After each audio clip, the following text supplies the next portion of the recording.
Hola les amis, dans cet épisode on vous fera découvrir Carthagène, on vous initiera aussi à la pêche au crabe dans la mangrove de la Boquilla et nous vous emmènerons faire du snorkeling dans les îles Rosario.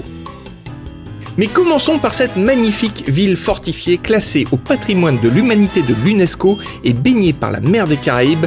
Bienvenue à Carthagène des Indes. La ville est fondée en 1533. Elle jouera un rôle essentiel au développement de l'empire colonial espagnol en devenant un grand port stratégiquement situé sur les grands itinéraires maritimes de l'époque. Ce port servira notamment à rapatrier vers le royaume d'Espagne l'or pillé aux Incas et aux Aztèques et deviendra aussi l'un des plus grands ports de traite des esclaves. Une telle richesse attirera évidemment bien des convoitises de la part de pirates ou encore d'autres empires coloniaux. Et donc Carthagène des Indes doit se protéger. Pour cela, elle construit en 1656 la forteresse de San Felipe de Barajas sur la colline de Saint-Lazare pour protéger tous les accès possibles contre une invasion maritime.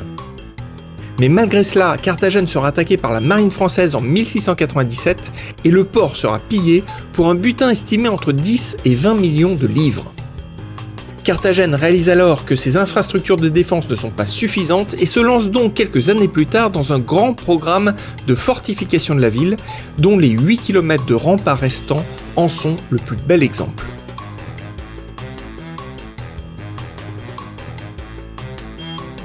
Et l'entrée principale de la ville fortifiée se fait par la porte de l'Horloge, qui nous fait pénétrer dans un labyrinthe de ruelles colorées, vibrant au son des calèches, emmenant les touristes découvrir les petites places aussi charmantes que paisibles. Ici, la place Santo Domingo, portant le nom de son église, et faisant face à une statue de Botero. Et oui, encore lui.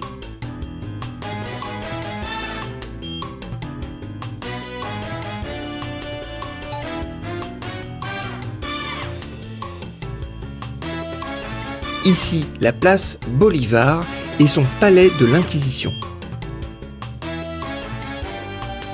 Puis nous déjeunerons au splendide Sofitel Santa Clara, construit dans un ancien couvent dont les architectes ont conservé la structure et les façades.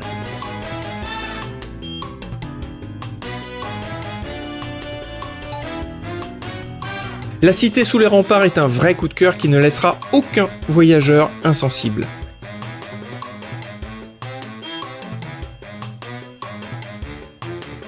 Tout comme le fera un autre quartier voisin, situé hors des fortifications, mais tout aussi enchanteur. Bienvenue à Getsemani, connu pour ses ruelles colorées,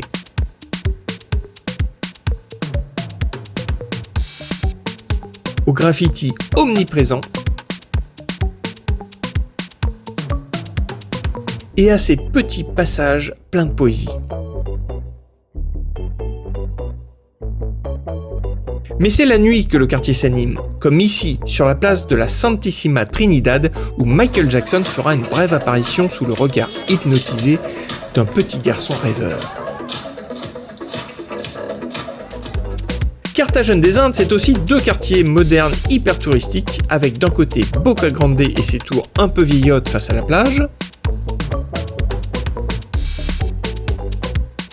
et de l'autre, le quartier le plus récent de la ville, la Boquilla, qui est en réalité une terre de contraste avec ses hôtels et ses appartements luxueux en front de mer, et son village historique au bord de la mangrove qui héberge encore une communauté de pêcheurs traditionnels que nous partons découvrir. Nous sommes accueillis par Arsenio, qui nous emmène lentement explorer les dédales des tunnels de sa mangrove, dont la tranquillité contraste avec la vie animée du quartier voisin. Nous nous arrêtons dans cette petite baie où nous nous initions au jeté de filets de pêche. Pas si évident que ça. Croyez-en Théo qui ferait mieux de s'inspirer de son père.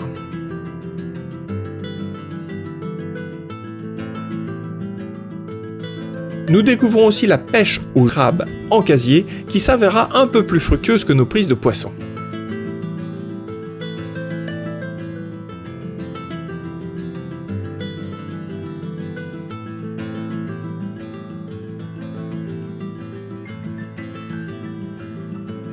Le tout sous le regard de hérons moqueurs, seulement dérangés par une horde de chiens sauvages traversant bruyamment ce petit coin de paradis.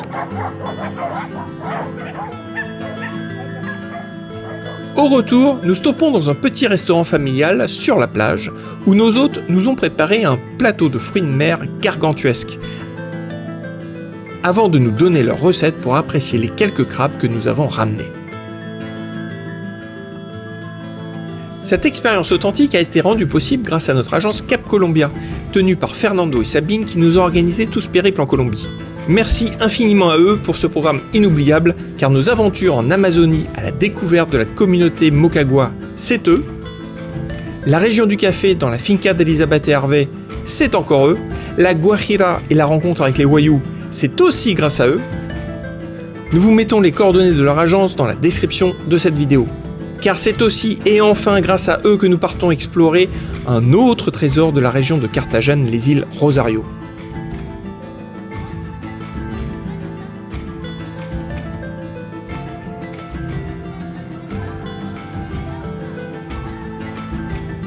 Nous y ferons du snorkeling dans une eau cristalline.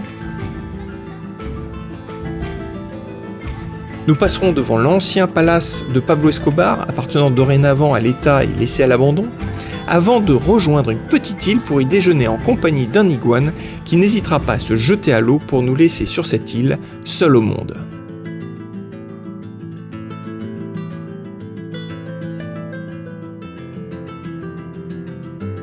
Et c'est sur ce paradis terrestre que nous clôturons cet inoubliable voyage en Colombie. Demain, nous nous envolons vers le pays de la samba, du string et du Covid. Nous vous emmenons au Brésil. Alors à très vite les amis!